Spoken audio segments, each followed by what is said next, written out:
O Egito despertou, mais uma vez, sob o peso de um silêncio estranho. Após o pó que se tornara piolhos, após o orgulho dos magos ter se curvado diante do dedo de Deus, uma nova tensão pairava no ar, invisível, mas densa, como se o próprio vento contivesse uma ameaça. O Nilo corria pesado, e os pássaros não cantavam. O céu, que antes reluzia dourado, parecia carregar uma sombra que não vinha das nuvens. Deus havia advertido: se não deixares o meu povo ir, enviarei enxames sobre ti, sobre os teus servos e sobre o teu povo, e as casas do Egito se encherão deles. E foi assim que começou a praga da respiração, o castigo que tocou o próprio ar, a essência do sopro vital. Moisés ergueu-se novamente diante de Faraó. Seus olhos refletiam a luz dura do dia, e sua voz soava como trovão contido. Assim diz o Senhor: deixa ir o meu povo para que me sirva, senão enviarei enxames sobre ti e sobre teus servos. Mas o coração de Faraó, petrificado por orgulho, latejava com ódio e desdém. O rei não temia mais pragas, temia perder o domínio. Em seu trono dourado, cercado de ídolos, ele acreditava que o ar era seu aliado, que o vento do deserto soprava a seu favor. Mas naquele dia, o próprio ar se voltou contra ele. Um zunido começou, baixo, quase imperceptível, um som que cresceu como murmúrio de maldição. Primeiro vieram poucas moscas, errantes como mensageiras do caos. Depois enxames inteiros emergiram do horizonte, como uma nuvem viva que devorava a luz.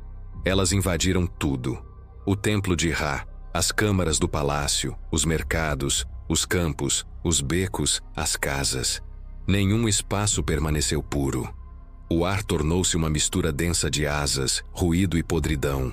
O Egito, que adorava os deuses do vento e da fertilidade, foi sufocado pelo próprio fôlego da criação corrompida. As moscas se lançavam sobre os rostos, sobre as feridas, sobre o alimento. Penetravam nas narinas dos animais, contaminavam a água e cobriam os corpos. O odor da morte começou a dominar o país. O que antes era ar, símbolo de vida, agora era o meio da corrupção. O povo clamava: que mal é este? Que demônio é este que se multiplica nas sombras? Mas o demônio era o reflexo de sua própria idolatria.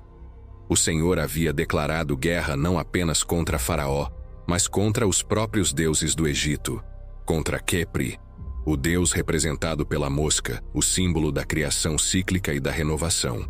Deus expunha o ídolo à vergonha, mostrando que o Egito chamava de divino era diante dele apenas larva e podridão. E no meio da praga, o milagre silencioso, a terra de Gósen, onde habitavam os filhos de Israel, permaneceu intacta. Ali, o ar continuava puro. Nenhuma mosca cruzava o limite sagrado. Deus estabeleceu uma linha invisível entre a morte e a vida, entre o profano e o consagrado. Enquanto o Egito sufocava no fedor da praga, o povo de Deus respirava o ar da promessa. Era uma revelação em forma de tormento. O Senhor do ar é também o Senhor da separação. Ele distingue entre o justo e o ímpio, entre o coração endurecido e o que ainda treme diante de sua voz. Faraó mais uma vez chamou Moisés. Suas vestes estavam sujas e o palácio impregnado do fedor dos deuses mortos. Ora, suplica ao teu Deus por mim, disse ele com a voz rouca de desespero. Que retire esta peste, e eu deixarei vosso povo ir sacrificar no deserto. Moisés fitou o rei com o olhar frio de quem conhece a mentira antes que ela seja dita. Ele sabia que o coração do faraó ainda era de pedra, mas levantou as mãos em intercessão. O vento soprou, e de repente, o zunido cessou. As moscas morreram, caíram em montes, e o Egito ficou em silêncio outra vez. Mas o silêncio era o prelúdio da traição. O texto diz: Faraó tornou a endurecer o coração e não deixou o povo ir. O ciclo se repetia. O ar, que havia sido limpo pela misericórdia, voltava a se encher da malícia do homem. Naquela noite, Moisés olhou para o céu e compreendeu. A guerra ainda estava longe do fim. O juízo divino havia apenas começado.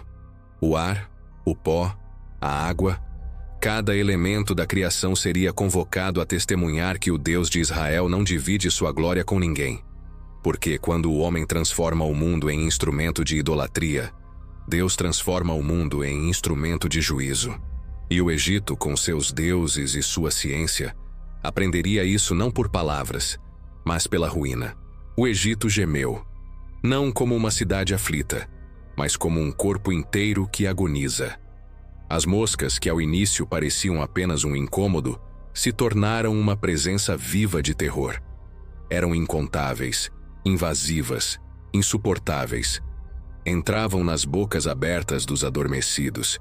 Infestavam o pão, o vinho, os olhos, as feridas. O país inteiro era um zumbido, um som contínuo, enlouquecedor, como se 1000 vozes demoníacas rissem ao mesmo tempo.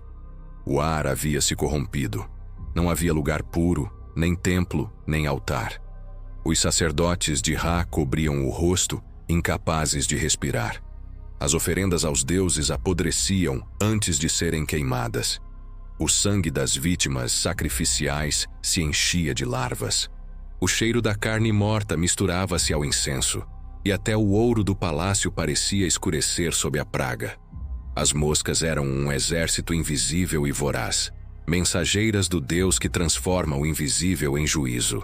Cada uma delas era um sinal, um fragmento da ira divina.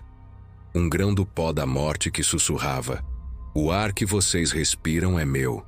A vida que possuem é empréstimo do Altíssimo." O povo egípcio começou a clamar aos seus deuses, mas os templos estavam infestados.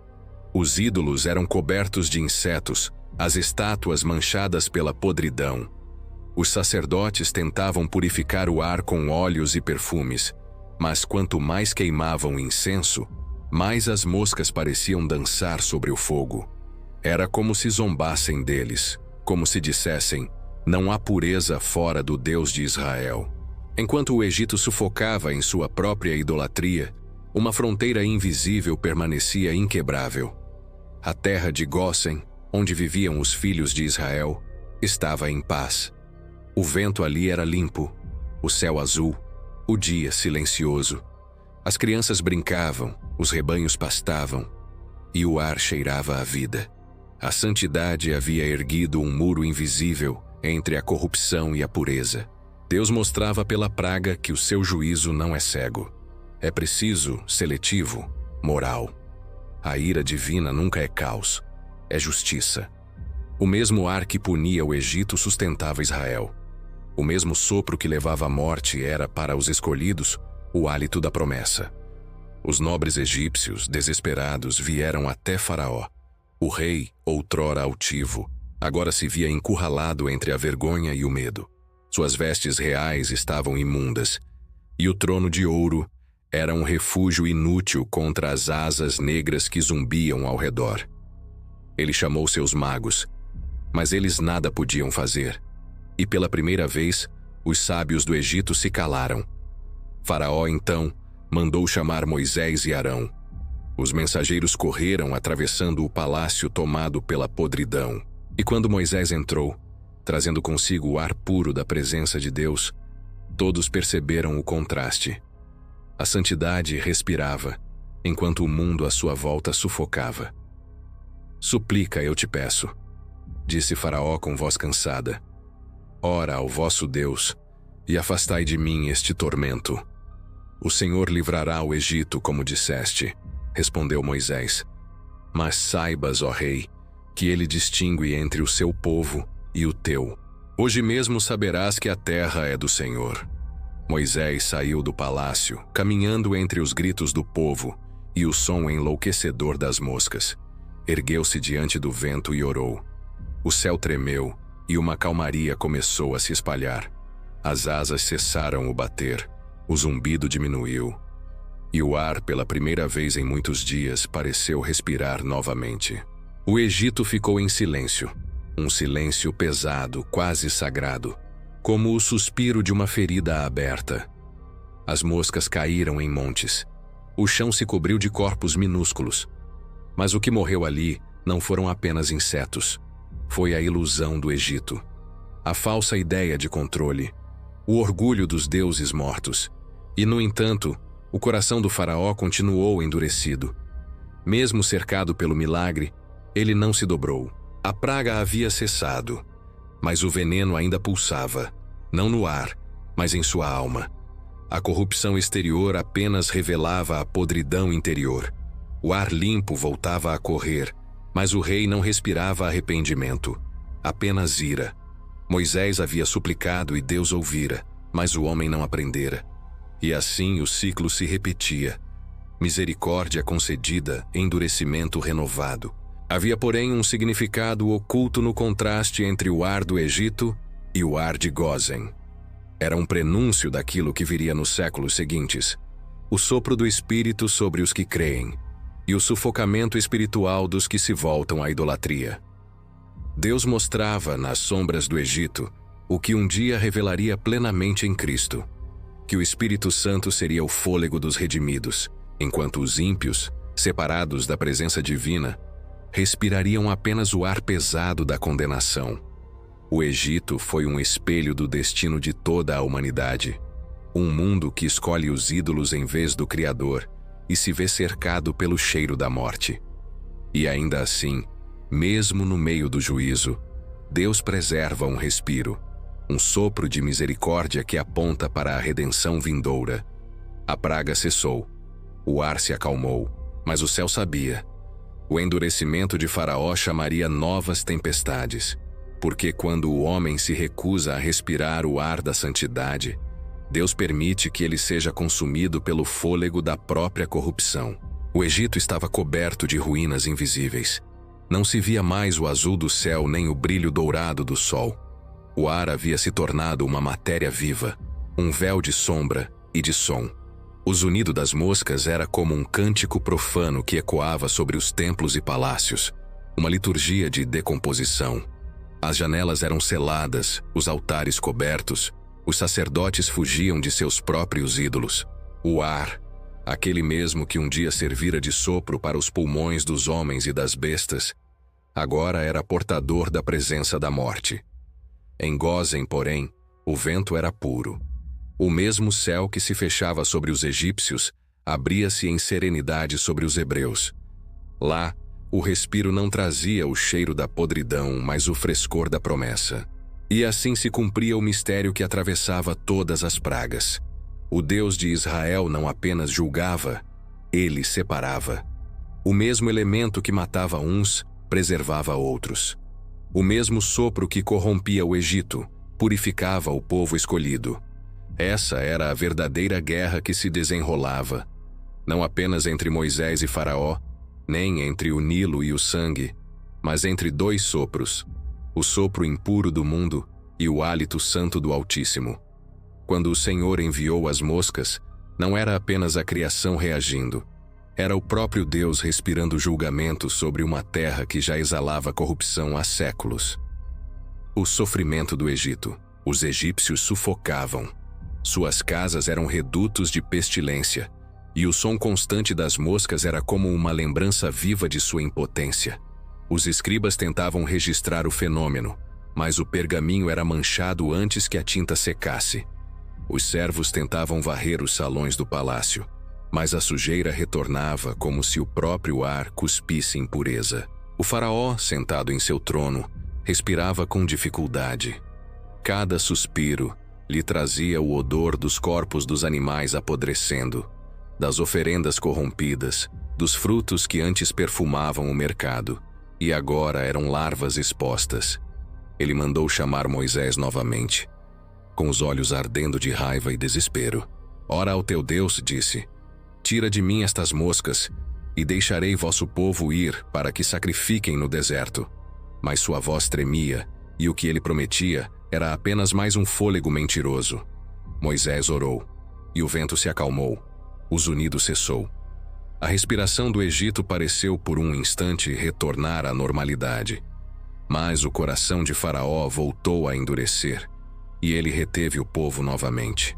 A paz que durara poucos instantes revelou-se apenas o silêncio entre dois trovões. O mistério do ar corrompido. A praga das moscas foi mais do que um castigo físico. Foi uma metáfora viva do pecado que domina o homem. O ar é o que sustenta a vida. É o que penetra em nós a cada instante, sem que o percebamos. E quando o ar se torna impuro, a corrupção já não é apenas exterior. É íntima, invasiva, inevitável. Assim também é o pecado. Ele se infiltra no invisível, se mistura ao respirar cotidiano, até que o homem já não distingue o que é puro do que é profano.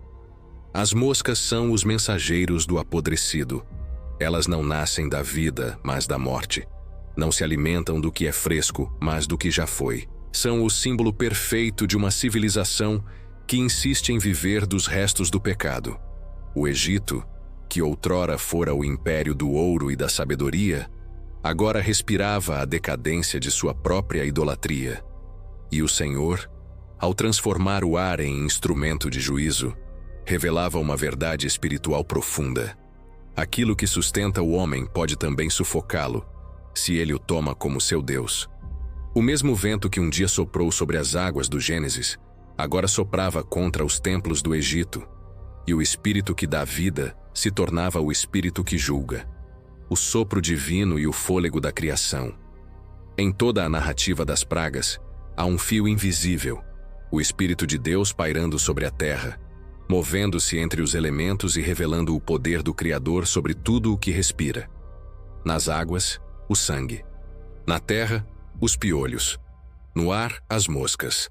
Cada domínio da natureza se curva ao comando do Altíssimo, e o Egito aprende que não existe refúgio contra aquele que soprou a vida no pó. Mas a lição mais sombria desta praga estava no contraste entre os dois ventos, o vento da corrupção e o vento da redenção. Enquanto o Egito expirava sob o hálito da morte, Israel inspirava a promessa do Êxodo.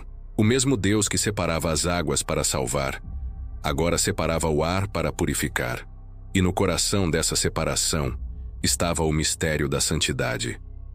O mundo se contamina, mas Deus permanece puro. O homem se corrompe, mas o Espírito ainda sopra onde quer. O eco profético.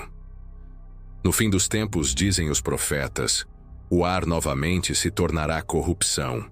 As Escrituras falam de espíritos impuros que encherão a terra como enxames, e do hálito do juiz que destruirá o ímpio com o sopro de sua boca. A praga das moscas foi apenas o prelúdio desse juízo cósmico.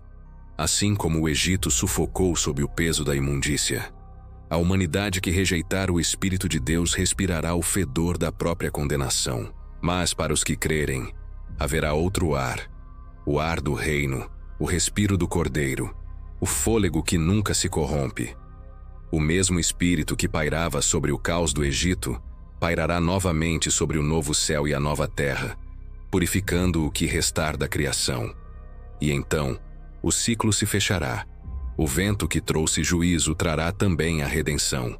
O ar que carregava a morte voltará a ser o sopro da vida eterna. Porque o Senhor dos Exércitos, o Deus que transforma o ar em espada, é também o Deus que sopra graça sobre os que se curvam diante de Ele.